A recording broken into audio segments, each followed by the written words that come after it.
హల్లెలూయా. ప్రభునందు ప్రియ దేవుని పిల్లలారా, ప్రతి ఉదయం దేవునితో అనే ఆధ్యాత్మిక కార్యక్రమానికి మిమ్మలను ప్రేమతో ఆహ్వానిస్తూ ఉన్నాను.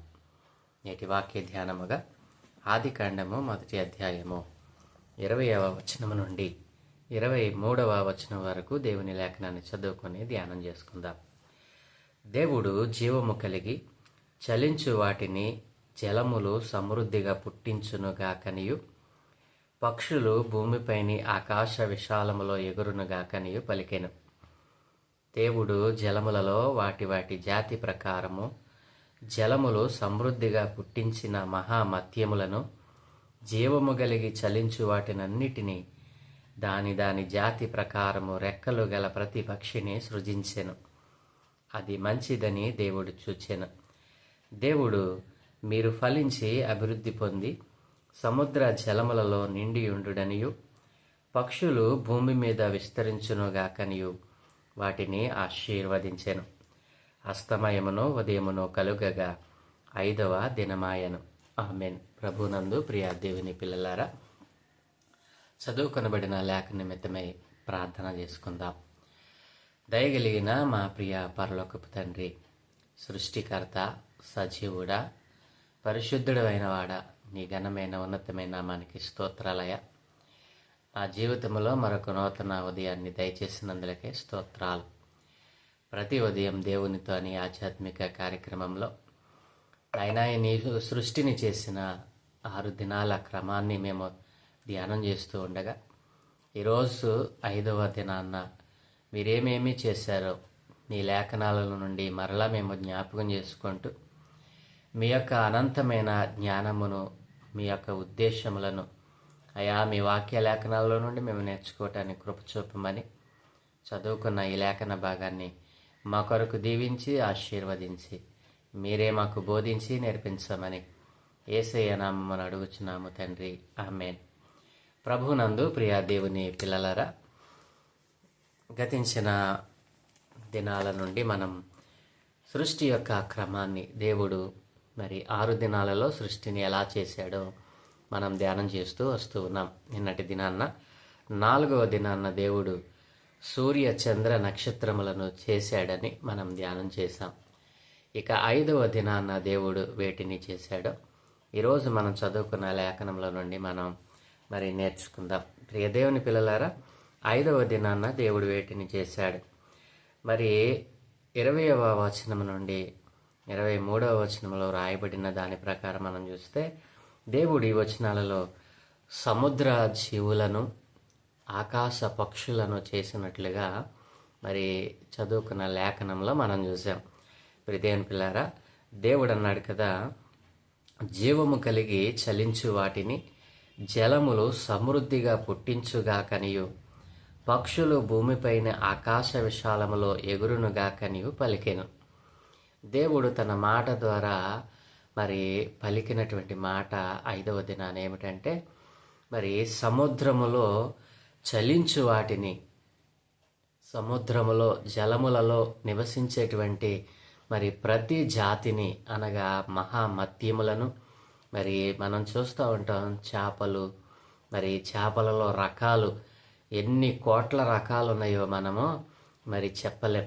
అన్ని కోట్ల జలరాశులను, జలచరాలను ఆయన మరి పుట్టించుగాకని ఆయన తన వాక్కు ద్వారా కలుగజేశాడు.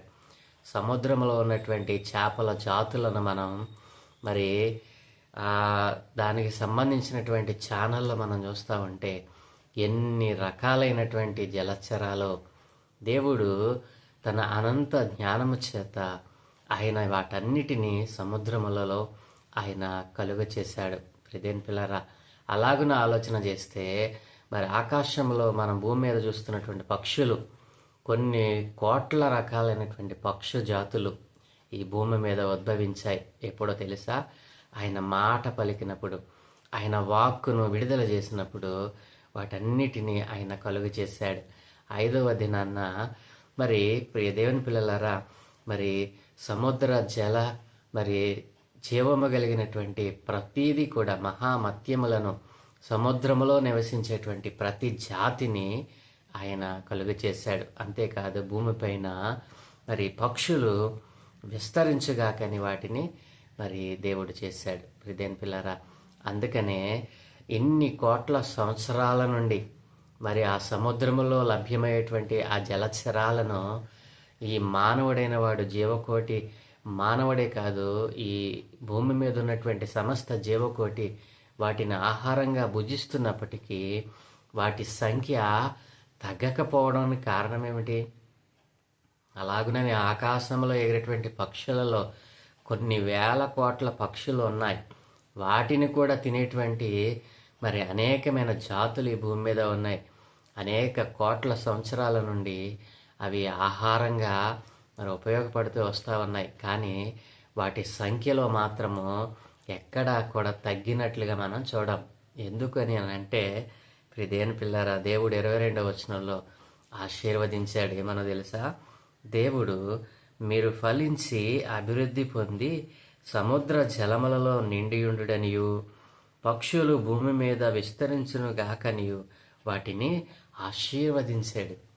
ప్రియదేని పిల్లలారా, ఇక్కడ మనం చూస్తే దేవుడు చేసిన ప్రతి క్రమాన్ని, సృష్టి క్రమాన్ని, మరి ఏ దినమున దేనిని చేసినా మరి దానిని మంచిదిగా దేవుడు చూశాడు. వాటిని చేసినందుకు దేవుడు మరి చాలా సంతోషించాడు. ఇక్కడ మరి 5వ దినాన దేవుడు మరి ఈ పక్షులను, సముద్ర జలరాశులను ఆయన ఆశీర్వదించాడట. ఎందుకు? ఇవి కొన్ని కోట్ల సంవత్సరాల నుండి మానవులకు, జంతువులకు మరి అవి ఆహారమైపోతూ ఉన్నాయి. కొన్ని కోట్ల మరి పక్షులను మరి భూమి మీద ఉన్నటువంటి సమస్త జీవరాశులు మరి తినేశాయి. అయినప్పటికీ వాటి సంఖ్యలో తేడా రాకుండా ఉండడానికి కారణం ఏమిటి? దేవుడు 5వ దినాన్న వాటిని చేసిన దినముననే వాటిని భూమి మీద విస్తరించునుగాకని, సముద్రములో విస్తరించునుగాకని, సముద్ర జలములు వాటిని సమృద్ధిగా పుట్టించునుగాకనియు దేవుడు తన వాక్కు ద్వారా మరి వాటిని పలికాడు.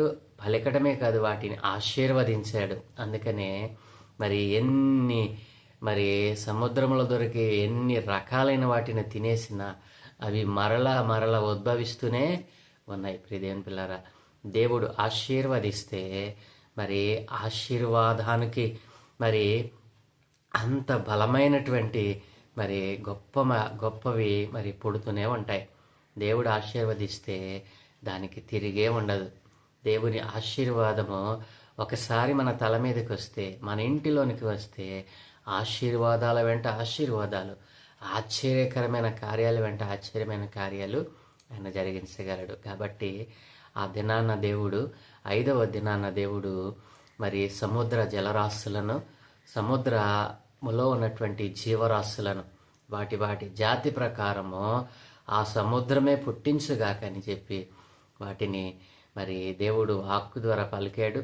ఆ పలకటమే కాదు, మరి వాటిని ఆశీర్వదించాడు. అందుకనే కొన్ని కోట్ల రకాలైనటువంటి మరి చేపల జాతులు, మరి సముద్రంలో లెక్కలేనన్ని మరి జీవరాశులు చలిస్తూ ఉంటాం, మనం చూస్తూ ఉన్నాం. అలాగనే భూమి మీద కొన్ని కోట్ల రకాలైనటువంటి పక్షి జాతులు ఇప్పటికీ అవి చలిస్తూనే ఉన్నాయి, జీవిస్తూనే ఉన్నాయి. ప్రియదేని పిల్లలారా, అవి దేవుని ఆశీర్వాదం పొందుకున్నటువంటి మరి జీవరాశులుగా కనబడతా ఉన్నాయి. ప్రియదేని పిల్లలారా, దేవుడు ఆశీర్వదించినటువంటి మొదటి ఆశీర్వాదము వీటికే లభించిందని నేను అనుకుంటాను. కాబట్టి మరి దేవుడు 5వ దినాన్న వాటిని చేసి ఆశీర్వదించాడు. అలా చేయటం అస్తమయమును ఉదయమును కాలుగగా 5వ దినం ఆయన. 5వ దినమున దేవుడు ఏమి చేశాడో మరి దేవుడు తన పరిశుద్ధ గ్రంథంలో క్లియర్గా వ్రాయించాడు. నా ప్రియ దేవుని పిల్లలారా, మరి కొన్ని కోట్ల సంవత్సరాల నుంచి వాటిని తినేస్తున్నా, వాటిని ఆహారంగా తీసుకుంటున్నా, వాటి లెక్కలో మరి తేడా లేకపోవడానికి కారణం ఏంటంటే దేవుని ఆశీర్వాదాన్ని అవి పొందుకున్నాయి. నీవు కూడా ఆయన ఆశీర్వాదమును పొందుకున్నవాడవైతే, నీ కుటుంబం అంతా ఆయన ఆశీర్వాదమును పొందుకున్నదైతే మరి నీవు ఫలించేటువంటి కొమ్మగా ఉండాలి.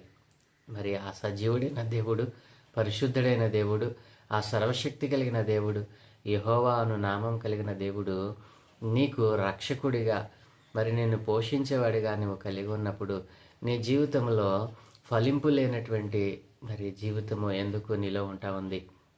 మరి దేవుని పిల్లరా, ఆయన ఆశీర్వాదం కింద నీవు లేకపోవడమే. మరి ఆనాడు పక్షులు, సముద్ర జలరాశులు, జీవరాశులు దేవుని ఆశీర్వాదాన్ని పొందుకుని నేటికి కూడా అంతరించకుండా అవి అభివృద్ధి చెందుతూనే ఉన్నాయి. కానీ భూమి మీద మానవ కోటి మాత్రము ఆయన మాట వినకుండా, ఆయనకు లోబడకుండా మరి తన యొక్క మరి ఉద్భవాన్ని తగ్గించుకుంటూ వస్తామని ఇప్పుడు చూస్తూ ఉన్నాం.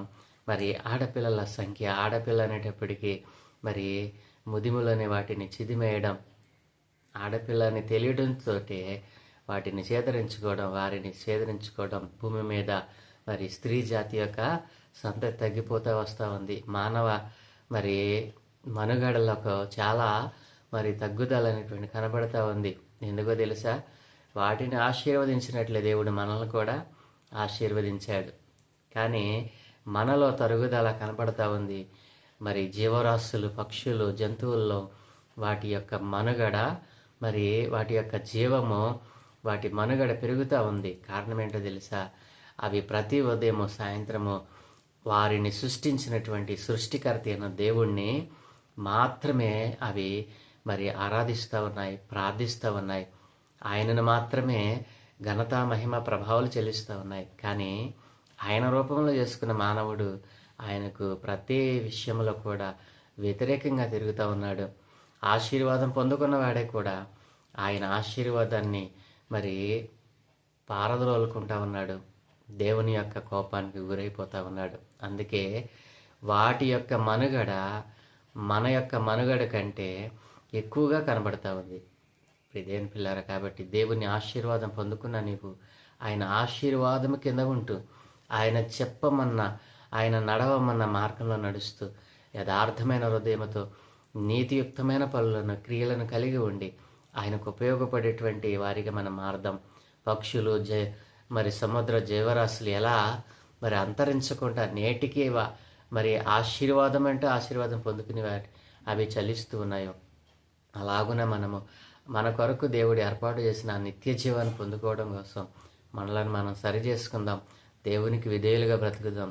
దేవుడు ఆ రీతిగా మనలను నడిపించునుగాక, ఆశీర్వదించునుగాక. ఆమేన్. ప్రార్థన. సకలాశీర్వాదముల కారణభూతుడైన తండ్రి, మా మంచి దేవ, ఘనమైన ఉన్నతమైన నామానికి స్తోత్రాలయ్యా.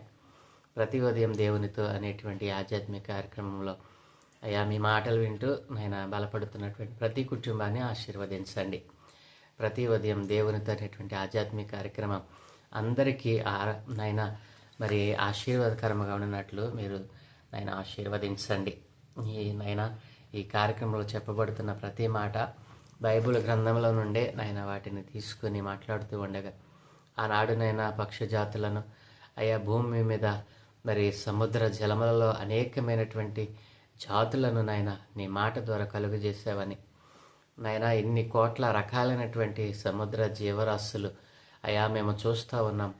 ఆ సృష్టి క్రమాన్ని మేము చూసినప్పుడు నీవు ఎంత ఆశ్చర్యకరుడు, నీవెంత జ్ఞానం కలిగిన వాడువు అయా, నీవు ఎంత శక్తిమంతుడవో తండ్రి. ఇదంతా కూడా నాయన ఊరికినే కలగలేదు అని నీ మాట చొప్పునే, మీ ఆలోచన చొప్పునే మీకు ఇష్టమైన రీతిగా అది కలిగిందని అయా మేము దృఢముగా విశ్వసిస్తూ ఉన్నాం. ఆయన మా విశ్వాసాన్ని మేము బలపరుచుకుంటూ అయినా మేము నేర్చుకున్న సత్యాన్ని అనేక మందికి తెలియజేసే వరకు మమ్మల్ని మార్చమని అయా నీ సత్య సువార్తలు అనేక మందిని నాయనా ఎదుగో నాయన వారు పాల్గొనేటట్లుగా వారిని పురుకొల్పమని, నీ సత్య సువార్త అంతటను ప్రకటింపబడినట్లుగా సహాయం దయచేసి ఈ దినం మేము చేయ పనులన్నట్టు మీకు అనుదృష్టి ఉంచి దోతల కాపుదలు అనుగ్రహించి మీరే మహిమ ఘనత ప్రభావములు పొందుకోమని యేసయ్య పరిశుద్ధ నామమున ప్రార్థించి వేడుకుంటూ ఉన్నాము తండ్రి. ఆమేన్, ఆమేన్, ఆమేన్.